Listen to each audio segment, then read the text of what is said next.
Kembali lagi di Berbisin bersama ISH. Oke, hari ini kayaknya ada yang berbeda ya dari video-video kita yang kemarin. Sekali. Karena hostnya beda. Nah, dengan saya Dia dan rekan saya Evelyn. Oke, baik.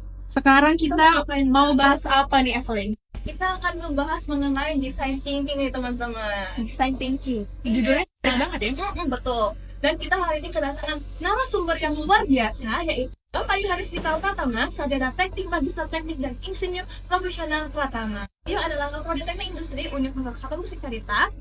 Beliau ini adalah narasumber kami nih teman-teman. Iya, boleh kita kasih tepuk tangan dong. Dika, apa kabar Pak? Halo, Dia, halo Evelyn. Halo, Bang. Baik, terima kasih. Gimana kabar kalian? Baik, Pak. Luar biasa, karena kebetulan sudah libur juga ya. Oh gitu ya? Jadi agak ada beban lagi. Semua semangat banget, Pak. Oke. Oke, mungkin kita akan bahas tentang design thinking nih, Pak.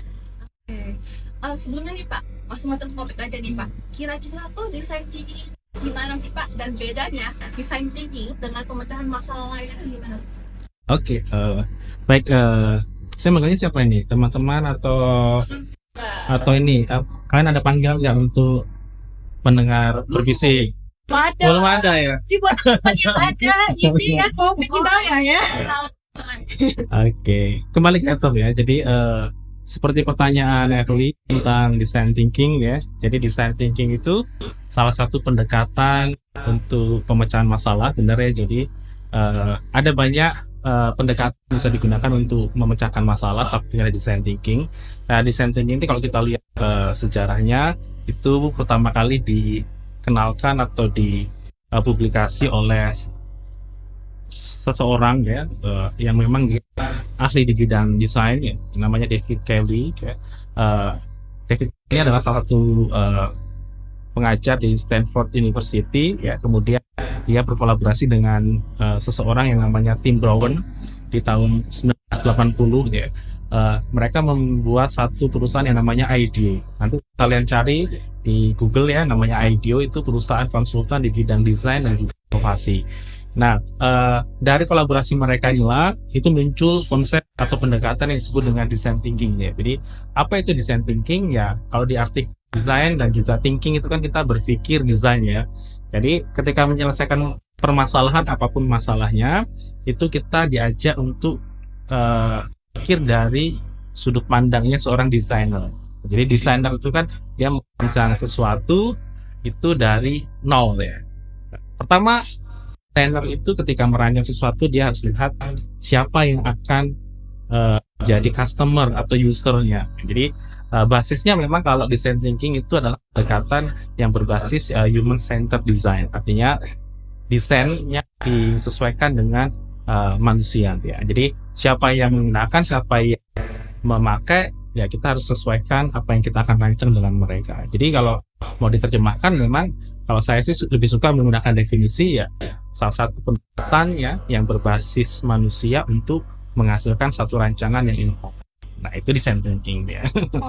Iya. Oke, sebelum masuk ke pertanyaan saya jadi ada satu pemikiran ya. Design thinking itu nggak sih Pak dengan problem solving gitu?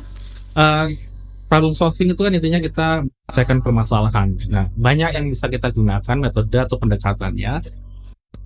Salah satunya adalah design thinking. Jadi design thinking itu adalah metodologi. Jadi atau pendekatan lah ya. Jadi kita mau menggunakan pendekatan apa? Ya biasanya ergonomi lah. Jadi kita menggunakan pendekatan ergonomi ya, karena kita ingin lebih banyak penyelesaian masalah kita itu dari aspek manusianya. Nah, design thinking ini sama seperti pendekatan ergonomi, nanti menggunakan pendekatan PDK, value engineering ya. Sama, tapi design thinking itu punya punya beberapa tahapan yang dia lebih ditekankan dibandingkan pendekatan yang lain. Nah, gitu. Berarti ibaratnya design thinking ini bagian dari problem solving gitu. Yes, betul. Oke, kita masuk ke pertanyaan selanjutnya Pak. Kalau dari sudut pandang Bapak sendiri sebagai seorang dosen teknik industri, gimana Pak caranya biar mahasiswa itu melatih kemampuannya untuk mulai Ya, pertanyaan bagus sekali deh. Jadi kita sebagai siswa khususnya teknik industri itu kan salah satu kemampuan yang dimiliki mahasiswa teknik industri itu adalah solve the problem ya, menyelesaikan permasalahan ya. Jadi apapun pendekatannya ataupun apapun bidangnya ya, mahasiswa teknik industri ketika dia bekerja dia harus bisa berpikir kreatif, unik, dan juga mengatasi permasalahan dengan baik ya. Nah, kalau kita kembali ke definisi teknik industri kan sebenarnya kata kunci dari teknik industri nanti dia dan juga Eve bisa refresh kembali, kan ada 3 kata kunci sebenarnya. Yang pertama ada desain ya. Desain itu bukan berarti kita hanya gambar ya. Desain itu maknanya umum. Desain itu intinya adalah kita menghasilkan sesuatu ya yang mengatasi atau yang berbeda dari yang sebelumnya. Yang kedua, kemampuan seorang teknik industri itu selain desain adalah improvement ya. Jadi selain merancang dia harus melakukan perbaikan, sehingga kalau nanti kalian skripsi misalkan, nah itu harus bisa menunjukkan kondisi before dan afternya. Jadi sebelumnya seperti apa, kemudian dengan kalian melakukan proyek apa yang bisa diperbaiki.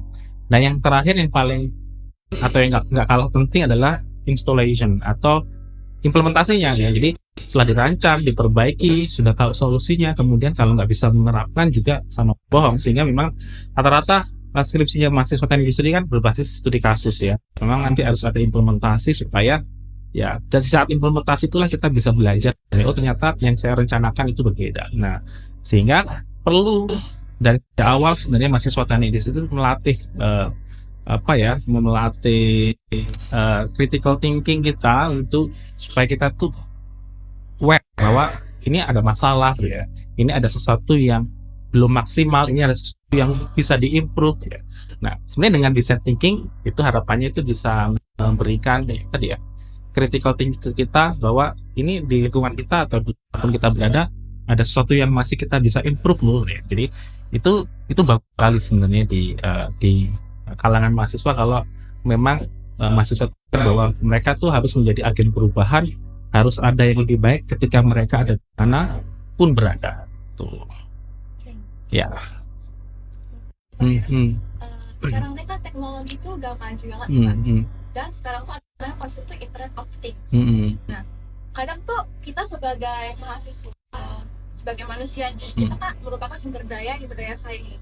Gimana caranya kita tuh nggak berpatokan atau nggak sepenuhnya diambil oleh konsep ini? Sekarang kan memang ada namanya istilah seperti yang Ivy sampaikan Internet of Things ya, atau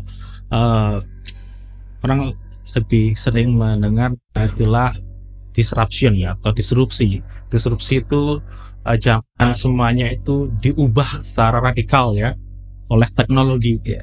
Nah, ya teknologi itu sebenarnya kita yang desain ya. Manusia tuh mendesain komputer, mendesain internet, mendesain apapun untuk membantu supaya dia bisa bekerja lebih efektif dan efisien ya.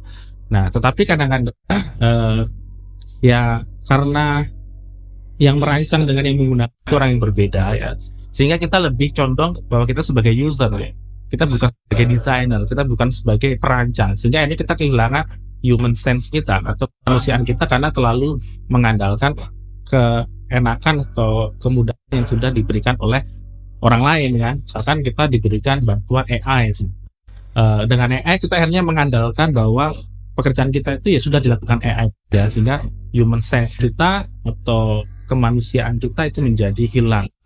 Nah itu yang menjadi salah ya. Sebenarnya ada satu kalimat yang bagus bahwa AI itu tidak menggantikan manusia, tapi AI itu akan menggantikan manusia nggak menggunakan AI gitu ya. Nah dalam hal desain pun nanti ada beberapa hal ya yang saya pernah lihat di YouTube itu bahwa desain itu bisa menghasilkan rancangan yang bagus, bahwa itu sebenarnya desain itu kan kemampuan manusia itu untuk mendesain itu sebenarnya berbeda dengan kemampuan teknologi untuk mendesain, pasti ada beda ya. Nah sehingga yang perlu dilakukan adalah ya tadi kita tetap punya pendirian, kita harus punya tetap awareness bahwa kita itu tidak dikendalikan oleh teknologi, tetapi dengan teknologi itu kita bisa lebih efektif dan lebih efisien. Jadi itu yang kita perlu lakukan ya ketika menghadapi situasi saat ini yang memang tadi kita bisa katakan bahwa situasi saat ini adalah zamannya disrupsi tadi, zaman semuanya digantikan secara radikal oleh teknologi. Jadi intinya adalah jangan sampai kita kehilangan kemanusiaan kita. Ya. Contoh sederhana aja, Evi dan dia misalkan. AI sekarang memudahkan kita untuk mengerjakan tugas misalkan. Ya. Saya salah satu dosen yang nggak melarang kalian menggunakan internet ataupun AI. Ya. Tapi dengan adanya AI ini, ya, apakah kita akhirnya tadi menyerahkan yang harusnya kita lakukan kepada AI semuanya? Karena kan kita belajar, kita punya knowledge, punya pengetahuan, ya, supaya kita kreatif, supaya kita inovatif. Ya. Tapi kita menyerahkan ke AI, akhirnya AI yang belajar. Karena AI itu kan, kalau kalian pernah machine learning dan sebagainya, dia belajar dari data yang dia terima. Nah, akhirnya nanti suatu saat AI jauh lebih pintar dibandingkan kalian. Artinya apa? Artinya ya tetap saya juga kadang-kadang ketika resume artikel 20 artikel yang saya baca nggak efektif dan efisien kalau saya baca satu-satu. Saya menggunakan AI. Tapi saya baca akhirnya apa yang dilakukan AI itu dan kemudian saya melakukan critical view, apa sih yang kurang, apa sih yang AI rangkum ini mungkin saya bisa pahami. Kemudian ketika saya paham, oh ada yang kurang nih ternyata yang AI lakukan ya, karena AI itu buatan manusia, bisa ada yang miss ya. Sehingga saya harus baca lagi artikel yang ini apa sebenarnya kok dirangkum oleh AI menjadi seperti ini. Akhirnya ya tetap saya yang belajar, cuma cara belajarnya menjadi lebih efektif dan lebih efisien dibandingkan saya baca satu-satu ya. Kalau saya baca satu-satu ya nanti lama ya. Tapi kalau saya sudah punya resume, saya sudah punya tahu harus belajar yang detail di bagian apa. Saya harus baca secara lebih mendalam itu artikel yang mana. Itu saya lebih mudah memilih ketika saya sudah dibantu oleh AI. Tapi saya nggak mengandalkan AI 100%. Nah itu sebenarnya si Eve dan si dia. Kalau kita balik lagi ke yang tadi Pak, yang Bapak bilang kalau kayak teknik industri itu dia harus improvement, terus implementasi, terus tadi juga sudah Bapak sampaikan kalau saya tantangan itu mungkin untuk critical thinking-nya kan. Nah, langkah apa sih Pak yang bisa kita awali untuk melatih critical thinking itu sendiri? Ya, oke. Nah ini seperti topik hari ini, design thinking ya. Jadi design thinking itu pendekatannya sebenarnya sederhana. Dia punya 5 tahap di dalam proses agar kita bisa menemukan yang namanya keunikan ya, yang disebut dengan creative thinking tadi, sehingga kita bisa menghasilkan solusi yang bagus. Nah, 5 langkah ini kalau kita praktekkan mungkin terkesan biasa saja, tapi kalau kita praktekkan itu sangat powerful ternyata. Nah, langkah yang pertama itu sebenarnya empathy. Langkah pertama itu empathy. Nah, kenapa di dalam proses perancangan kita harus empati? Empati atau empati ya. Kalian tahu nggak bedanya empati dengan simpati? Enggak, empati kita sering mendengarkan dua istilah simpati dengan empati. Iya. Nah, kira-kira bedanya apa? Empati dengan simpati. Kalau nggak salah ya Pak, tapi suka kebalik. Ya, nggak apa-apa.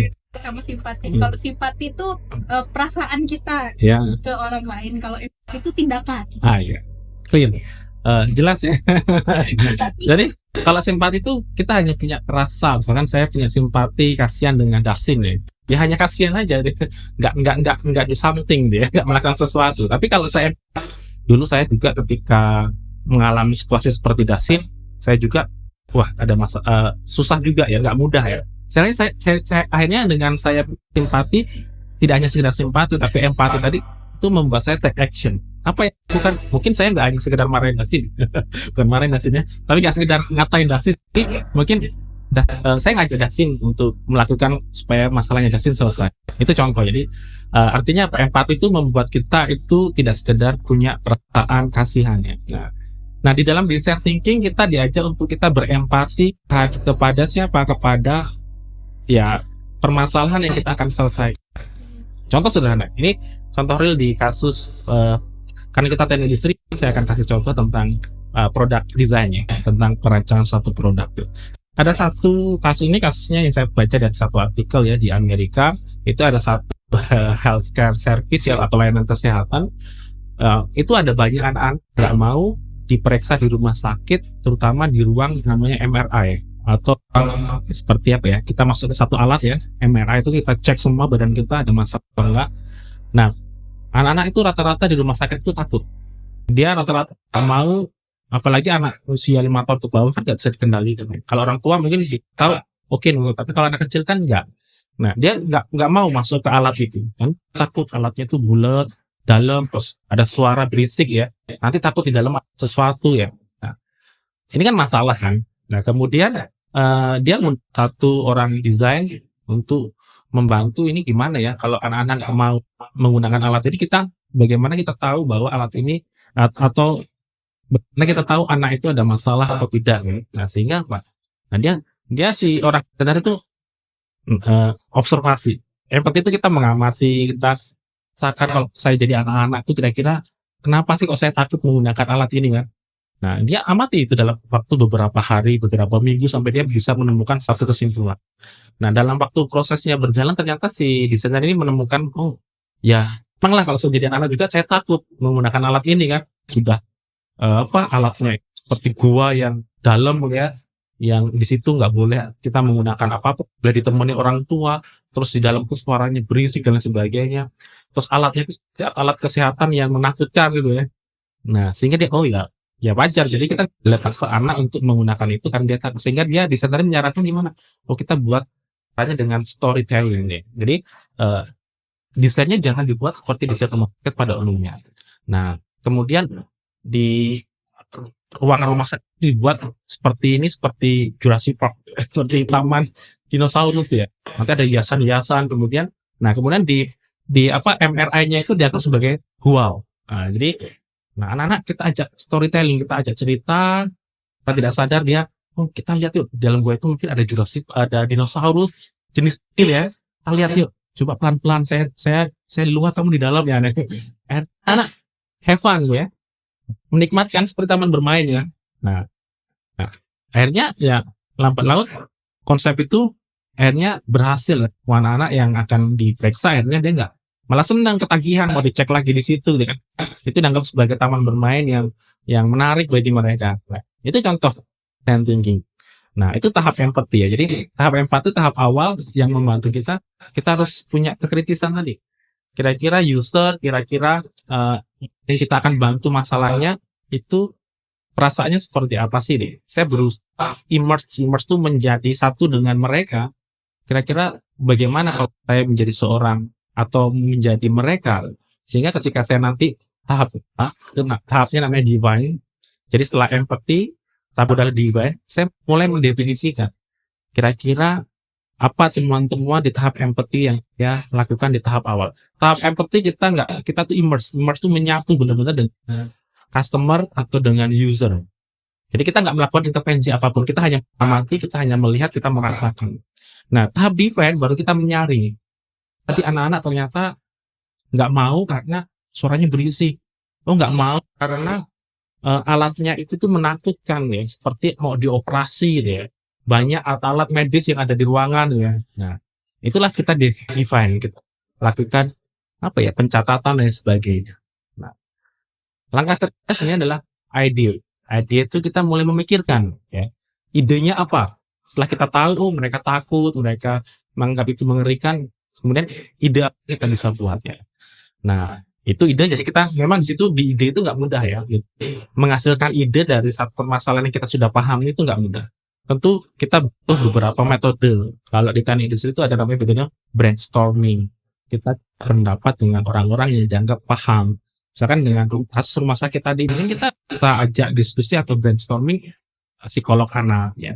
Kita ajak diskusi mungkin orang tua. Kita ajak diskusi mungkin anak-anak juga dan sebagainya. Jadi brainstorm sehingga kita bisa memberikan atau mendapatkan satu ide. Nah, ini kebiasaan anak teknik industri. Biasanya mereka ketika membangun ide itu spontan. Padahal ide itu nggak mudah ya. Siapapun itu, walaupun dia seorang ahli, misalkan seperti David Kelly. Kalau kalian cari di biografinya David Kelly, dia seorang desainer. Tapi dia bisa bikin alat dari alat mata sampai produk yang berbasis digital. Padahal dia bidangnya bukan orang-orang IT. Dia orang biasa. Jadi David Kelly itu salah satu perusahaan yang dia bantu untuk merancang produk adalah Oral-B. Saya bukan sponsor ya, tapi untuk edukasi nggak apa. Jadi Oral-B itu dulu pernah membuat ini salah satu produk sikat gigi yang inovatif. Salah satu yang dia buat adalah di Oral-B itu dia buat alat sikat gigi untuk anak-anak. Dulu tuh anak-anak dengan orang tua tuh sikat giginya sama bentuknya, cuma bedanya adalah yang anak lebih kecil dan yang orang tua lebih besar. Tapi bentuknya sama. Nah, dia melihat bahwa ternyata intensitas anak-anak sikat gigi itu nggak sebanyak orang tua. Kenapa? Nah, Oral-B inilah dia minta bantuan perusahaan IDEO tadi, kemudian dibantu oleh David Kelly. Nah, kemudian mereka menemukan, ternyata bentuk sikat gigi itu mempengaruhi behavior anak untuk gosok gigi gitu ya. Nah, sehingga dia membantu perusahaan untuk merancangkan bagaimana sih bentuk sikat gigi yang menarik untuk anak. Nah, David Kelly bukan arsitek tuh, tapi dia bisa melihat desain yang gambar desain cocok untuk anak-anak atau tidak. Nah, artinya apa? Kita teknik industri kan itu berpikir general ya. Kita bisa belajar apapun. Nah, sehingga itu adalah menurut saya adalah itu kelebihan kita. Sehingga kita seperti David Kelly tadi, kita nggak hanya fokus ke satu IT, nggak fokus ke satu desain, nggak fokus ke satu software, tapi kita bisa masuk semua bidang. Karena yang kita pikirkan adalah mindset untuk inovasi tadi. Itu sebenarnya kelebihannya kita. Jadi kalau kalian ingin jadi seorang ahli nanti bisa baca biografinya David Kelly, itu orang yang luar biasa, inovasinya luar biasa. Banyak produk yang dia ciptakan dari A sampai Z, dari bidang A sampai bidang Z ya. Jadi macam-macam. Jadi ketika idea tadi itulah kita harus komunikasi dengan orang yang ahli. Lama-lama kita nanti yang berpengalaman kan, masalah mechanical ya saya tanya ke orang mesin ya. Masalah tentang struktur yang mungkin saya tanya ke orang field ya. Masalah hukum, suatu saat kita menyelesaikan masalah-masalah tentang sosial dan humaniora ya mungkin kita tanya orang hukum ya. Nah, itu yang paling penting sebagai design thinker ya. Jadi design thinker tuh dia yang merumuskan konsepnya, bukan eksekutor. Nah, eksekutornya saya butuh bantuan orang lain. Nah, itu di tahap idea, tahap ketiga. Nah, sehingga kita harusnya nggak boleh punya perasaan asing terhadap bidang tertentu. Harusnya teknik industri punya keunggulan itu dibandingkan bidang yang lain, kan terbiasa dengan multidisiplin kan. Nah, itu tahap kedua. Tahap ketiga. Tahap keempat itu namanya prototyping. Nah, ini penting juga. Ide itu akan pernah terrealisasi kalau kita nggak realisasi kan. Nah, di design thinking itu setelah kita punya ide langsung kita wujud nyatakan dalam bentuk prototype supaya ide langsung kita bisa evaluasi. Prototype itu macam-macam, bisa mini produk yang kalian menggunakan 3D printing misalkan, bisa sketsa dong, bisa misalkan dalam bentuk video dan lain-lain. Itu prototyping. Ketika kita punya ide langsung secepatnya kita wujud nyatakan. Dan itu yang paling mudah ya prototyping. Kalau anak IT atau anak desainer dia bisa menggunakan misalkan Figma. Figma itu simulasi untuk menampilkan suatu rancangan web ya. Kalau kita harus coding kan lama. Buat dulu drag and drop pakai Figma ini. Nah, jadi kalau kita mau merancang sistem informasi atau website, pakai itu dulu supaya orang itu melihat nyaman nggak dengan tampilan user interface seperti. Kalau nyaman ya sudah kita baru coding untuk menghasilkan website yang sebenarnya. Itu nanti masuknya ke tahap yang terakhir namanya tahap tes atau coba. Nah, setelah kita buat prototyping, kita uji coba. Nah, ketika ada masalah atau ada yang belum sesuai, kita bisa perbaiki di tahap idea tadi. Kembali lagi, apa yang kurang ya di tahap idea kok produknya ini nggak bisa menghasilkan kebutuhan yang saya inginkan. Nah, 5 langkah ini itu ya kalau di mata kuliah atau di skripsi ya memang tahapnya rigid ya. Tapi sebenarnya kalau kita dalam kehidupan sehari-hari kita bisa praktekkan dalam hal yang lebih mudah ya. Nah, itu bisa membantu kalian nanti kalian berpikir kreatif, punya critical thinking karena kalian selalu mencari empati tadi ya. Empati kalian berusaha apa ya yang kurang dari yang ada di sekitar sini. Apapun itu ya. Entah karena saat main, saat kalian makan, saat kalian ada di suatu tempat itu selalu kalian punya insting wah ada something wrong nih tempat ini nih. Saya kan makanya kalau saya makan sama istri saya kadang selalu diceramain kamu tuh tiba-tiba semuanya dikritik gitu ya. Karena makan nih, ini kok nggak bener nih service levelnya lama kali ya. Saya nggak coba kalau ini ada ini pasti nanti lebih cepat ya. Walaupun saya hanya mikir ya, tapi itu terbangun karena saya selalu berpikir tadi ada yang kurang nggak ya di tempat ini yang bisa diimprove gitu ya. Nah itu kebiasaan yang kita perlu bangun nanti kalau kalian kerja di perusahaan itu akan membantu kalian tidak hanya bekerja sebagai karyawan yang bekerja repetitif ya, bekerja sesuai dengan jadwal, tapi kalian nanti menjadi karyawan yang bisa beyond karena kalian selalu berpikir bagaimana caranya melakukan sesuatu dengan better, lebih baik. Itu dia dan Evi. Lumayan cukup banyak Pak. Coba kalau suruh kamu ulang dari Baik. apa dari kata apa? Ada nggak? 5 M prototype. empathy, kemudian yang DIY, Idea, edit, prototype, prototype. test. Nice. Saya bukan orang yang pintar ngafal, saya bisa menjelaskan karena memahami ya. Nah, jadi jangan hafal, tapi dipahami. Biasa. Tuh. Mungkin kita nih di ujung atau kita nih. Oh, sudah setuju ya? Sekali. Itu ada informasi tambahan Apa itu? design thinking ini sendiri. Heeh. Sebenarnya kalau untuk dari pertanyaan kamu udah cukup, tapi mungkin ada informasi. Oh, oke. Design thinking nanti kalau teman-teman atau kalian tertarik ya, itu ada sertifikasinya. Jadi banyak ya. Jadi kalian bisa diakui bahwa kalian itu ahli sebagai inovator ya. Untuk bidang apapun itu, kalau kalian bisa punya sertifikasi profesi, bukan sertifikasi akademiknya, tapi profesional, karena yang menyelenggara pendidikan ini adalah seorang praktisi, bukan akademisi. Kemudian nanti ada beberapa tahapan, tapi intinya sebenarnya desain thinking adalah bagaimana kalian bisa menghasilkan solusi yang inovatif. Seperti tagline kita kan innovation system. Nah, kalau kalian memang nanti ingin berkarir dengan baik ya, ini saya rasa satu peluang yang bisa diambil ya. Jadi ya mungkin ada intinya ya, kalau levelnya tergantung si penyelenggaranya. Tapi yang ada yang free juga. Jadi kalau masalah biaya kita bisa cari yang free dan sebagainya. Tapi lah kita punya pengakuan bahwa kita memang diakui sebagai orang yang ahli di bidang inovasi, ya. Ahli di bidang inovasi sehingga ketika kita bekerja, kita menjadi konsultan itu bisa dipakai. Nah, beberapa orang itu dia sederhana menerapkan design thinking dia untuk edukasi, untuk pendidikan. Jadi terutama pendidikan sekolah atas, sekolah menengah ya, sekolah menengah atas ya. Itu kadang-kadang ada guru-guru yang gimana ya cara mendidik anak-anak ini, kok anak-anak ini kurang bisa mengikuti pelajaran dengan baik ya. Nah, mungkin ada yang salah dengan metodenya sehingga dia menggunakan konsep design thinking. Nah, hal ini semacam ini banyak ya. Jadi saya sih hanya memberikan saran bahwa ya tentu sebagai mahasiswa kalian perlu pelajari dan mendalami ini ya. Nanti apapun yang kalian akan geluti bidangnya, kalian punya basic kompetensi dalam hal inovasi itu pasti akan dipakai ya.